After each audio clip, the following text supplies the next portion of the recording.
Buenas noches, compañeros y profesora. Mi nombre es Lina Fernanda Patiño, soy del grupo G3 CIRTA. En la noche de hoy les voy a exponer tres teorías sobre el lector y la lectura que se desarrollaron estas últimas semanas en la materia de lectores autónomos,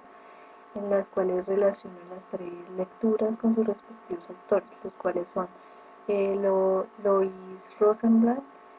con qué aporta el estudiante a la literatura, Humberto Eco con el lector modelo, eh, eh, Stanislao Zuleta con sobre la lectura y por último como aporte adicional está el video de Gustavo Martín Garzo sobre la lectura como acogida. ¿Qué aporta el estudiante a la literatura?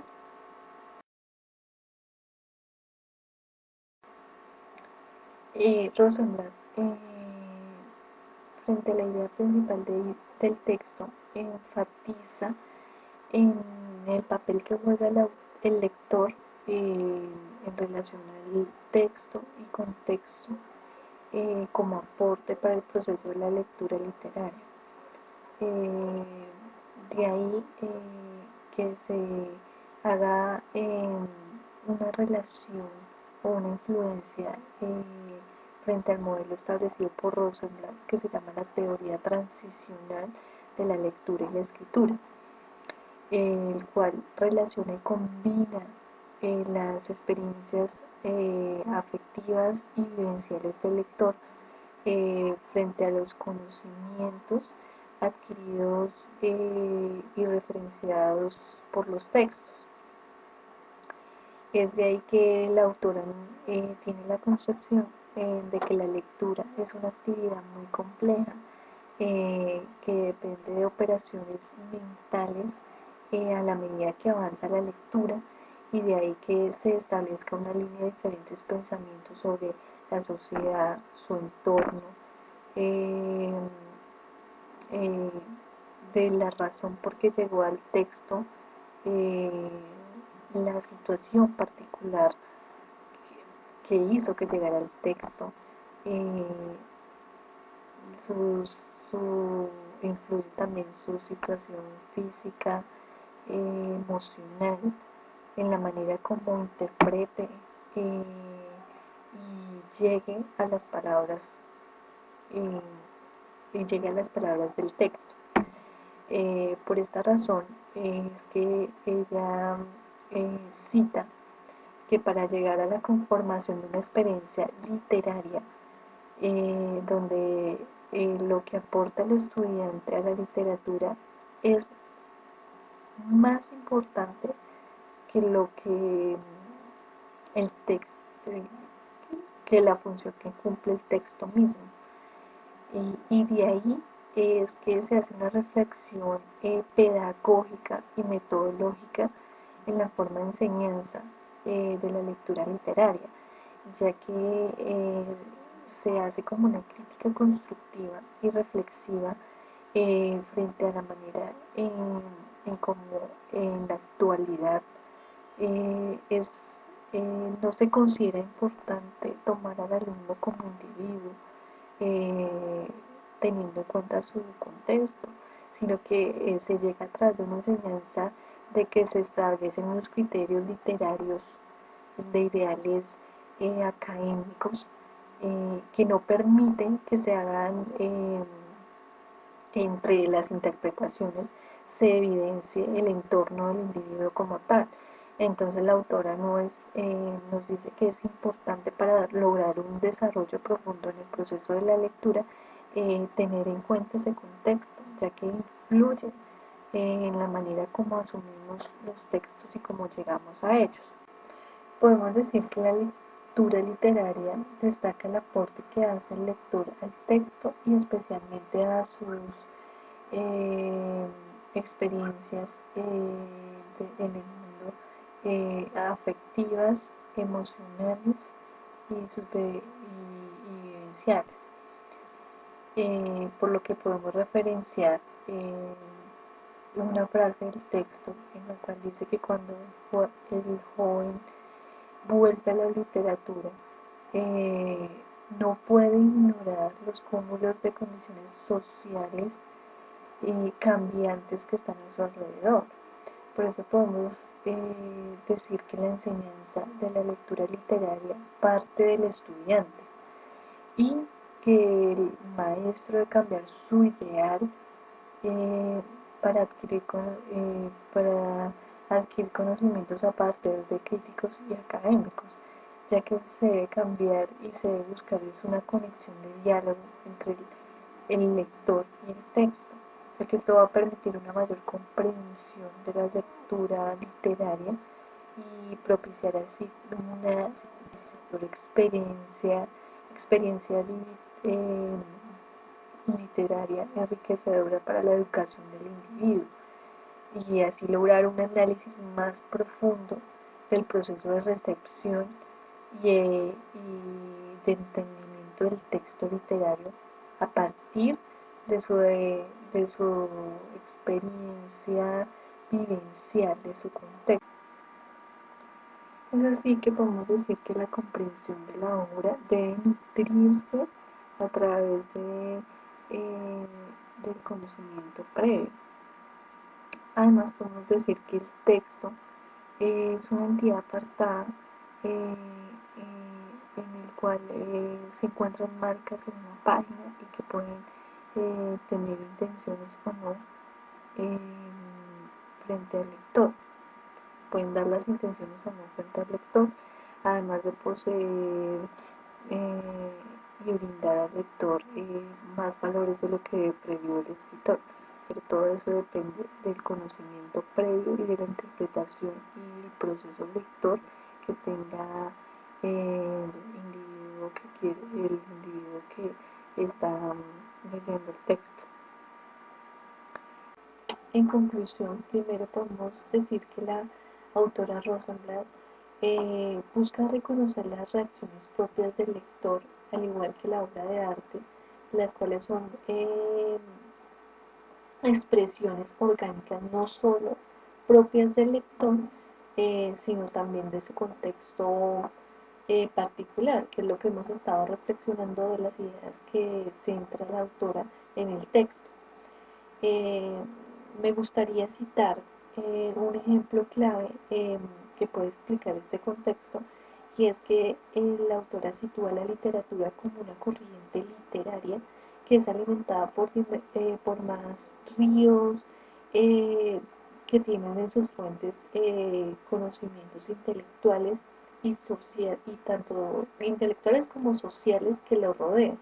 Es decir, que podemos concluir que la corriente literaria o la literatura no está formada a partir solo de una fuente de conocimiento, sino de varias.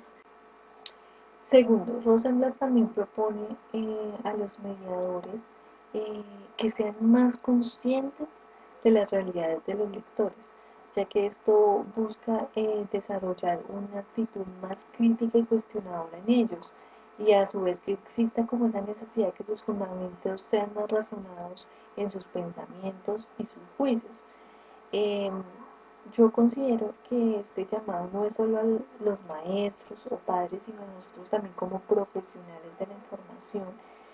que permitamos difundir este conocimiento y ponerlo en práctica además,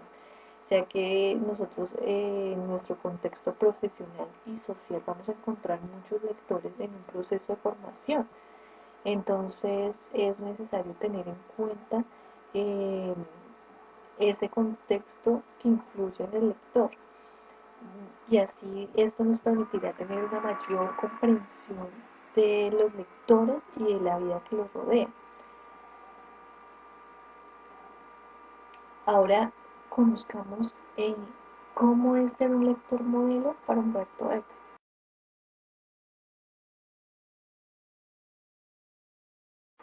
Con el lector modelo de Humberto Eco,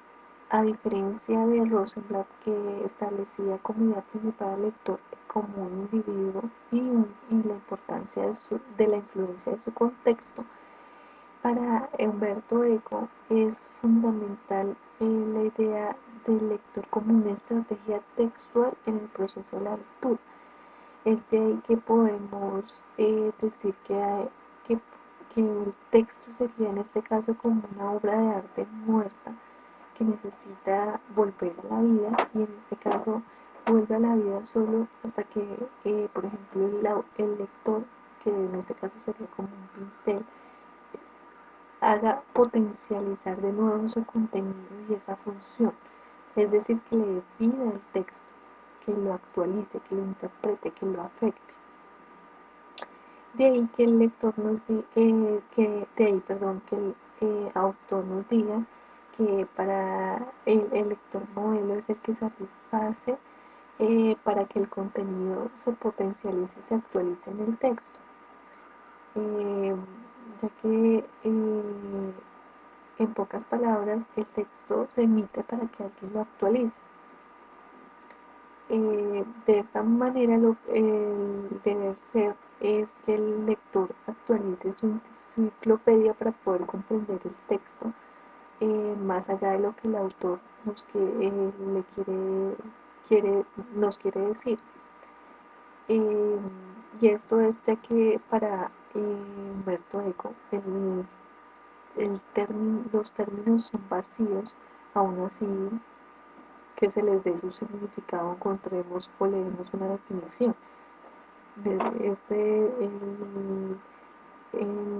Él busca que ese contexto y ese significado vaya a una comprensión y un análisis más allá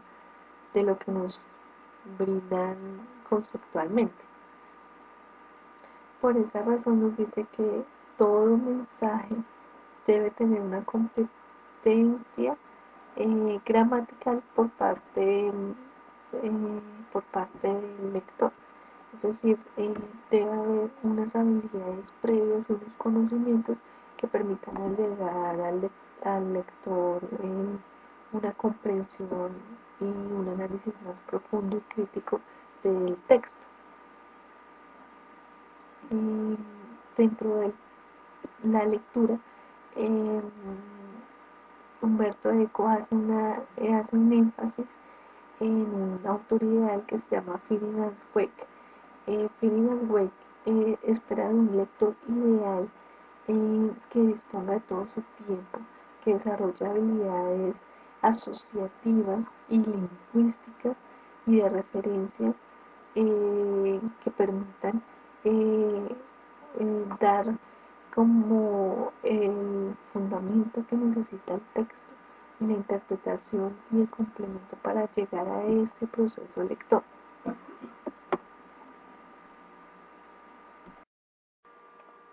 De esta forma podemos decir que no cualquiera es un lector modelo. El lector modelo debe tener unas ciertas competencias y habilidades que le permitan interpretar y actualizar el contenido del texto. Frente a la estrategia textual, Humberto Eco nos dice que no solo juega como papel importante el lector, sino también el autor, como estrategia textual y hipótesis interpretativa. Es de ahí que podemos decir que se basa a través de un proceso comunicativo, es decir, el emisor, en este caso sería el autor, el mensaje, que en este caso sería transmitido a través o interpretado a través del texto, y el destinatario, que en este caso sería el lector modelo, quien a partir de su interpretación descifra los códigos del texto. Esto hace parte de una estrategia de cooperación textual que se realiza entre dos estrategias discursivas, no entre dos sujetos. Por esta razón, nos dice que el autor imagina el lector modelo y de manera viceversa lo hace el lector. Nos dicen que el autor es una hipótesis interpretativa, ya que es mucho más fácil para el lector hacer una hipótesis sobre el autor del cual ya tiene una referencia y sabe que existe y sabe quién es, de cierto modo, que lo que el autor debe imaginar a su lector, ya que es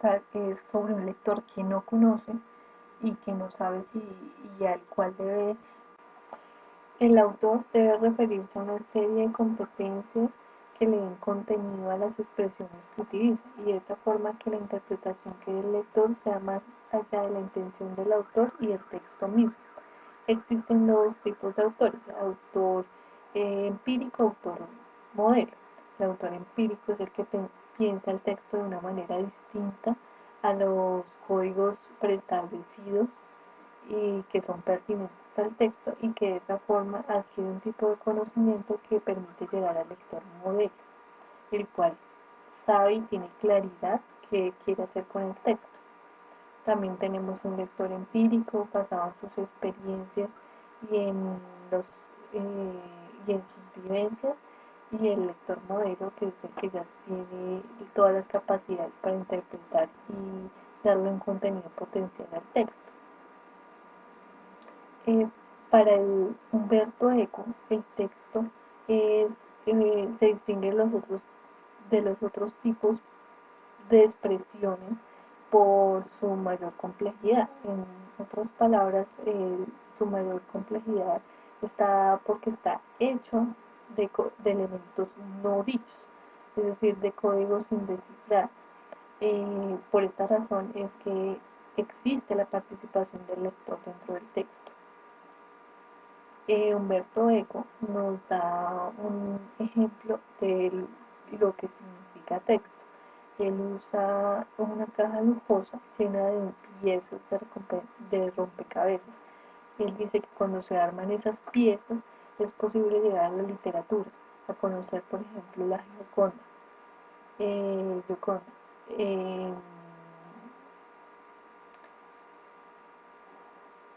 Para autores como Barthes, el texto significa goce. Para ese goce obviamente tiene unos límites, al igual que la interpretación. En la lectura se mencionan dos tipos de textos: los textos abiertos y los textos cerrados. Los textos cerrados se consideran más pertinentes para el uso del lector modelo de manera precisa, ya que los textos cerrados se caracterizan por tener un lector modelo específico, manejar un tema específico, generan una mayor iniciativa de interpretación, no tiene muchas interpretaciones. Un ejemplo de ella es la novela. Frente al texto, podemos decir que el significado que le da la autora Rosenblatt al texto es muy diferente a la dada por el autor Humberto Eco, ya que para Rosenblatt el texto es un escrito y una página apartada que podía tener o no intenciones, y por lo tanto pues podía cumplir alguna función de influencia dentro del lector, como no lo podría hacer. Entonces, eh,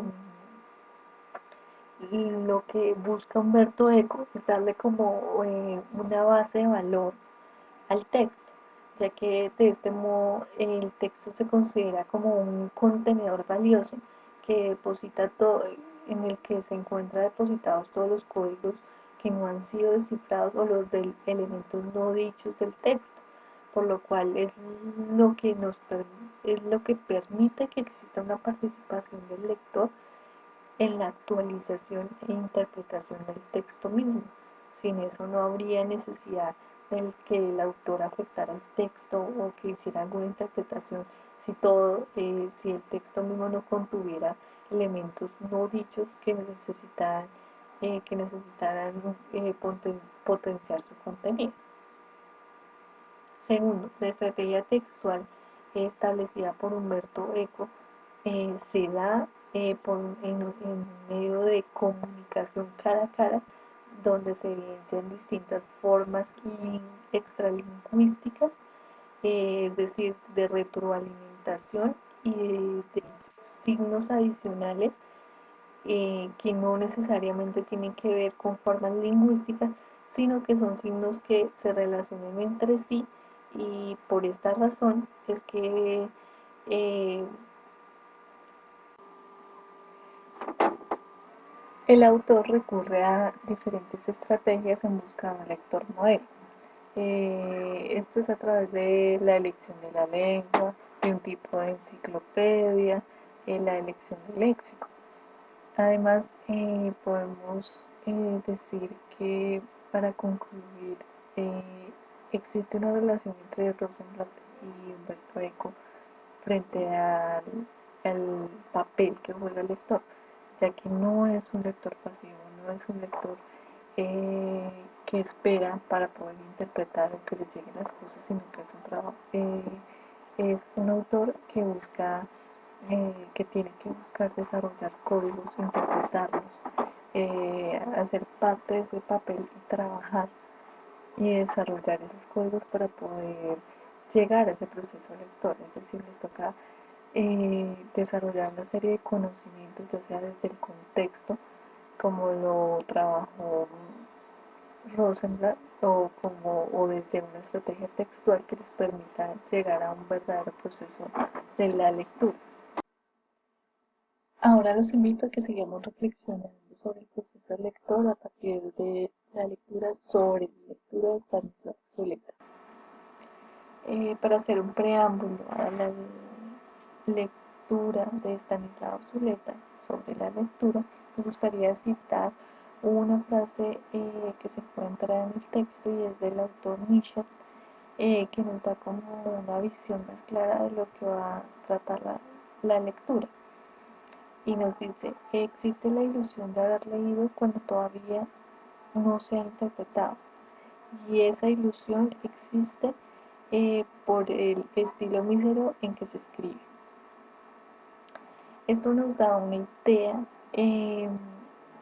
muy clara de que el proceso de la lectura para Stanislao es complejo, en el cual debemos tomar la actitud de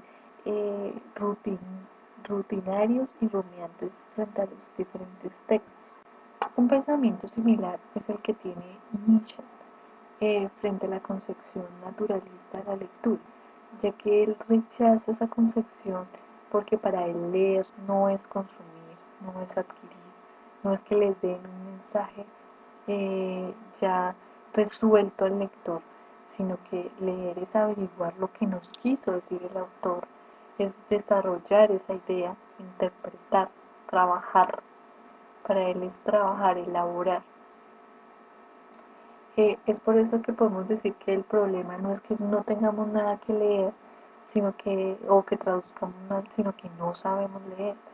Un ejemplo que se cita y es clave es que, por ejemplo, muchas personas no pueden entender o comprender de manera exacta libros, por ejemplo, de alto nivel literario como es El Quijote de la Mancha, que es un libro que para los que lo han leído y han entendido y comprendido es toda una fiesta y es toda y al mismo tiempo es uno de los más altos niveles de conocimiento. Es decir, una persona que no sepa leer no va a entender y no va a comprender. La locura, no locura, Don Quijote de la Mancha. Para el autor lo que falta no son elementos, para el autor lo que falta son interpretación, una posición crítica y activa por parte del lector, además de una discusión frente con el texto. Para el autor Stanislao, la interpretación es, significa producir el código que el texto impone y no creer que tenemos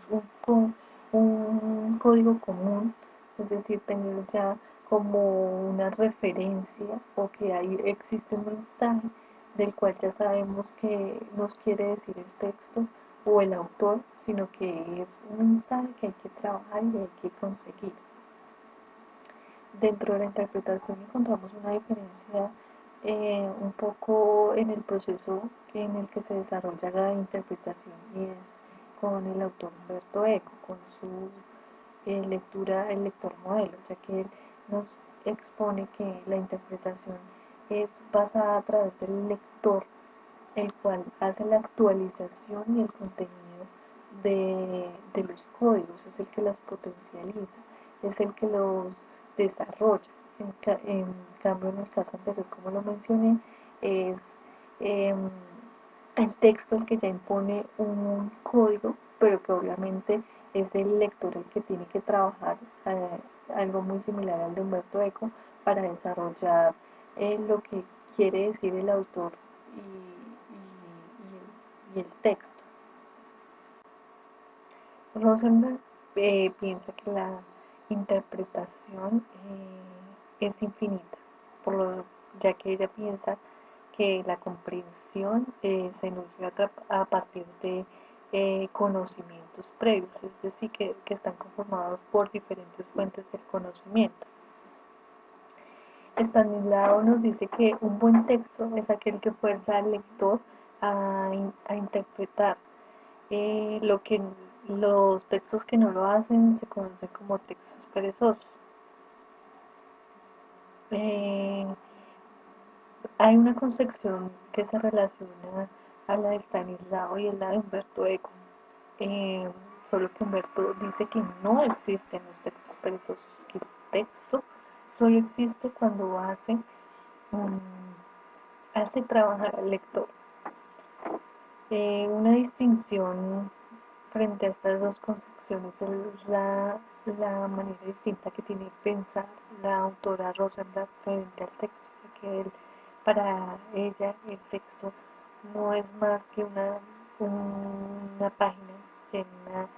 de escritos y apartada de todo que puede tener intenciones o no, de que para lo que a ella le interesa es el contexto eh, que emerge a partir del lector o que sale a partir del lector y que se debe tener en cuenta. Para ella existe la posibilidad de un texto perezoso. Stanislao nos dice que hay que hacer una reflexión frente a la pedagogía que se está implementando para el aprendizaje y la lectura, ya que muchos jóvenes ahora toman la lectura como un deber y no como un hábito, lo que ha generado que no se lea para obtener conocimientos o enriquecernos culturalmente, sino que el joven lea porque le toca o porque se lo mandaron. Un ejemplo muy claro es cuando uno lee, pues cuando los jóvenes o los estudiantes leemos solo para el examen, o sea, solo aprendemos para ese momento y luego lo olvidamos. De una forma algo contrario, el autor piensa que esto es bueno, ya que este tipo de aprendizaje no es bueno recordarlo, ya que esa lectura no es un trabajo, no es una construcción, por lo tanto, pues no es bueno aprender de algo que no está bien construido o está bien interpretado. Por eso es que se hace necesario tener claro que leer es para buscar respuestas, y esto es usando el método de lectura que menciona el autor, que es la suspensión del juicio, eh, donde nos dice que hay que tomar el texto como una pregunta, como un cuestionamiento, y a su vez cuestionarnos a nosotros mismos. Stanislao cita una frase en la lectura que me parece muy pertinente mencionar para esta reflexión pedagógica, y es de la autora Barley, en la que nos dice: no hay autores fáciles sino lectores fáciles.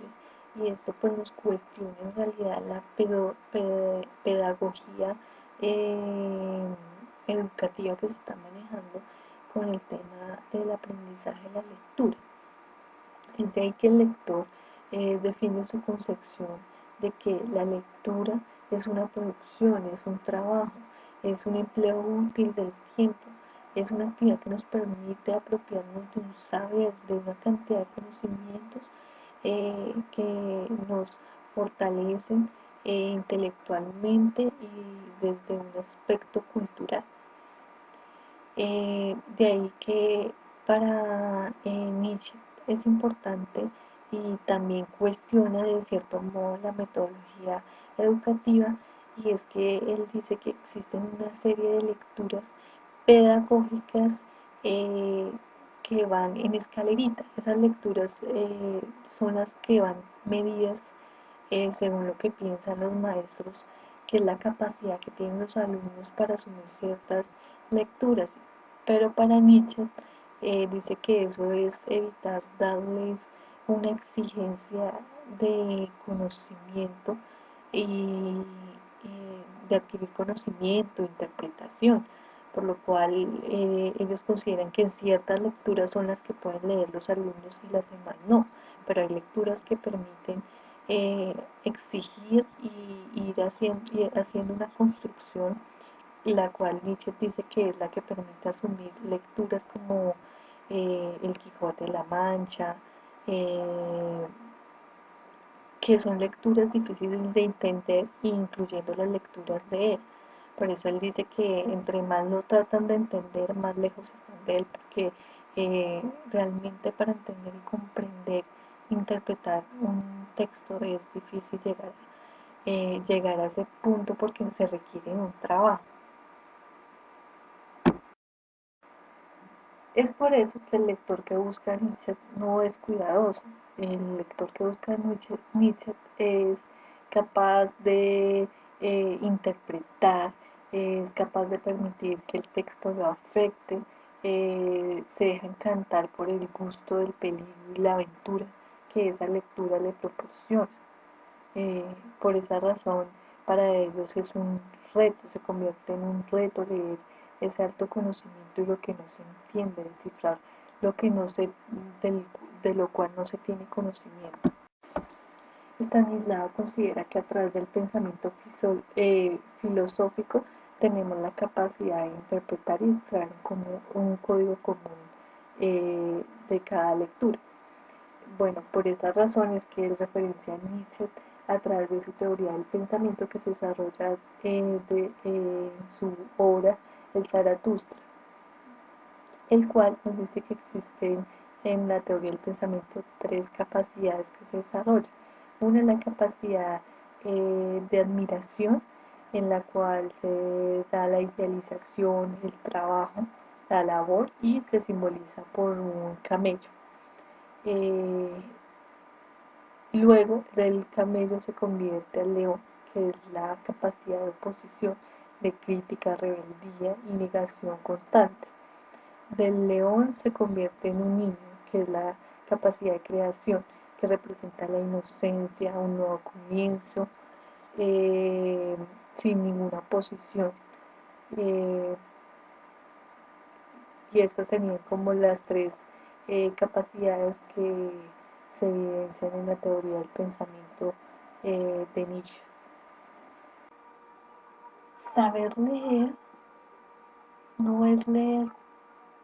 no es leer pronto, según está en un lado. Saber leer es tomarnos nuestro tiempo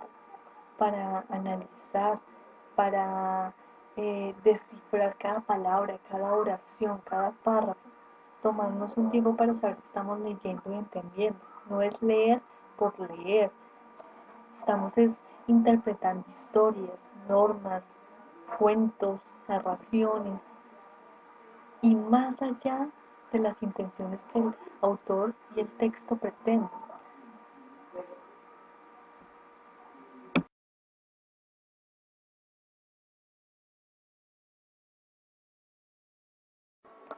Para concluir,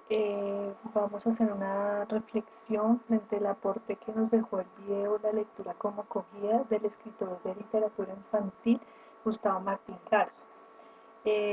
Antes de hacer la reflexión me gustaría citar una frase mencionada en el video por el escritor que nos permitirá desarrollar la idea eh, que nos dejó este video. Y es, para el escritor Gustavo, los cuentos son los que nos enseñan a no saberlo todo. Son el círculo que protege los pequeños misterios de la vida. Vamos a saber por qué cuáles son esos pequeños misterios de la vida que protege los cuentos. Bueno, empezando, el escritor nos hace un énfasis del tema que maneja en relación con los cuentos de literatura infantil, el cual es la tristeza, ya que él piensa que no siempre debe haber luz y felicidad en un cuento, sino que debe haber un momento de tristeza, de oscuridad, de reflexión y de superación que lleve a tomar decisiones en la vida que llevamos, que para él esos son los verdaderos cuentos,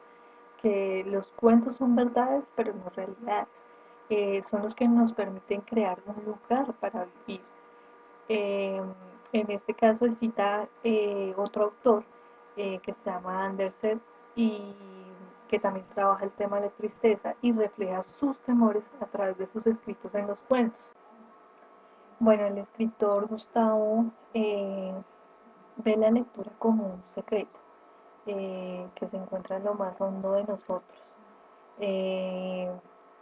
y eso es porque sencillamente nosotros, según él dice, no leemos lo que sabemos. Nos gusta leer lo que desconocemos, los misterios a los cuales no le hallamos una explicación, pero que nos permite llegar a conocernos. Eh, es por eso que él dice que se escucha decir que la poesía es la que permite eh, ser habitable al mundo, vuelve habitable al mundo. Eh, es de ahí que el relato se convierte como una casa de acogida, un refugio, pero no para esconderse, sino para lograr una intimidad y una reflexión con el lector y el proceso de lectura que está llevando. Un ejemplo que me parece muy bonito que él dice es la casa del árbol de la película Tarzán, la cual se encuentra en un medio de naturaleza, abierto a todos los animales, pero a la vez es una casa que protege, que, que permite esa intimidad con la lectura y que protege lo que más aprecia, en este caso es el lector, es porque por esa razón es que los cuentos protegen a los niños, son como ese lugar de acogida, como la casa donde ellos llegan y se sienten protegidos y pueden desarrollar su proceso lector. Para el escritor Gustavo, leer es habitar el mundo, es un espacio donde vivir, que está abierto con comunicación al mundo. Por eso la literatura es el deseo de salvar lo más querido. Y de ahí nos contestamos, lo más querido son los niños. Contestando la primera frase que cité, los pequeños misterios de la vida que se protegen. Y son los niños los que permiten y dar inicio a un proceso de formación de lectura. Para Freud son los niños investigadores. Para Nietzsche, sobre la lectura de Stanislao, eh, son la capacidad de creación en su teoría del pensamiento, son la capacidad de inocencia, de no cuestionamiento y por tanto también es el inicio de un proceso de lectura. Por lo tanto, la lectura lo que hace es protegerles y enseñarles cómo eh, asumir sus vidas. De ahí que la lectura es lo maravilloso que hace del mundo una casa de acogida y de anhelo para la felicidad. El poder que tiene los cuentos para dar recursos a los niños para su vida es absoluto, pero el escritor Gustavo cuestiona que se ha perdido el hábito de leer y contar historias a los niños por la noche. Ya no hay una relación entre padres e hijos, no hay una conversación y por tanto pues eh,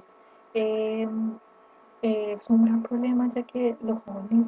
no saben cómo asumir su vida, no saben asumir retos, interpretar, superarse, ya que han perdido un poco el hábito de la lectura y el desconocimiento de muchas cosas que aún no saben cómo llegar a ellas.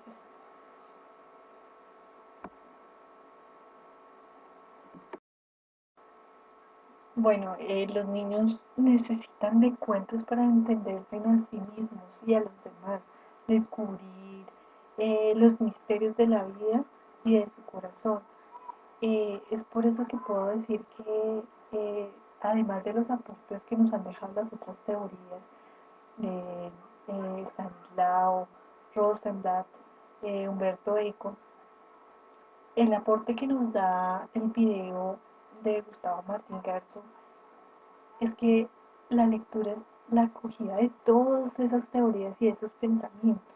que ven al lector, o sea, dentro de esa casa de acogida encontramos un lector, no solo un modelo, sino una infinidad de lectores llenos diferentes características, como lo mencionaban ellos, a los que debemos de tener en cuenta en un contexto, las particularidades que como individuo tiene, que también hacen parte y deben ser parte de una estrategia textual en la cual hagan parte del desciframiento de códigos, tengan habilidades y competencias para realizar esa actualización del texto, sean parte de un proceso comunicativo y semiótico con la relación de signos, y que como nosotros como mediadores debemos entender y saber y contener toda esta información, ya que como nos damos cuenta y nos lo dicen ellos, el proceso de la lectura es diverso, complejo, no es fácil, no es llegar a imponer a los niños o a los estudiantes o lectores las lecturas. No, traen un contexto, ahora entendemos que tienen un contexto, deben tener unas competencias, habilidades, conocimientos previos, deben trabajar en todo momento. Y esa casa de acogida recoge toda esa información y permiten no solo hacer de ellos eh, una adquisición de conocimientos intelectuales, sino sociales y culturales. Aprenden a asumir la vida y a tomar decisiones. Y eso es lo más importante, permitir que se afecten, que de todas esas lecturas quede una reflexión, un aprendizaje que les permita ir creciendo. Y esa finalidad solo la crean los lectores. No es un mensaje a descifrar que nos deja cada lectura, un código oculto, un misterio que, que merece ser buscado, investigado, porque eh, tiene en verdad un gran valor para la vida y un anhelo para la felicidad, a pesar de la tristeza que vive la sociedad y las condiciones de vida. Es una casa de refugio en donde podemos aún estar protegidos y, y encontrarnos a nosotros mismos.